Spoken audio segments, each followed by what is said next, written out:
Hello everyone, welcome to one more mini blog.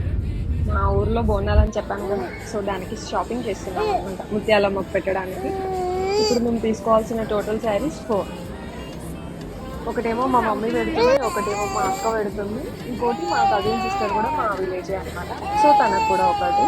ఇంకొకటి ఎందుకు అనుకుంటున్నారా, అది మా అక్క వరలక్ష్మి వ్రతం కోసం అని తీసుకున్నాను అనమాట. వరలక్ష్మి వ్రతానికి కూడా తను పోయిస్తాను. కానీ మా బుడ్డోడు అయితే షాపింగ్ మాల్లో కట్టే ఏడుపు, అస్సలు కోఆపరేట్ చేయట్లేదు. సో ఇంకా వాడిని నేను క్యారీ చేస్తూ వాడిని ఆడిపిస్తూ ఉన్నాను. మాకేమో ఇంకా శారీస్ సెలెక్ట్ చేస్తున్నాను. ఫైనల్గా అయితే వాడిని కొంచెం సెట్ చేస్తున్నాము. వాడు మిర్రర్లో చూసుకుంటూ, శారీస్తో ఆడుకుంటూ, కవర్లతో ఆడుకుంటూ కొంచెం సెట్ అయిపోయాడు. వాడు డ్రెస్కి వచ్చేసరికి అయితే వేసుకోడంట, అస్సలు ఫుల్ చిరాకు చిరాకు చేస్తున్నాడు. ఆమె ఆడిపిస్తుంటే ఇంకా ఆడుకుంటుంది. Sales employee. ఫైనల్గా అయితే మా షాపింగ్ అయితే డన్.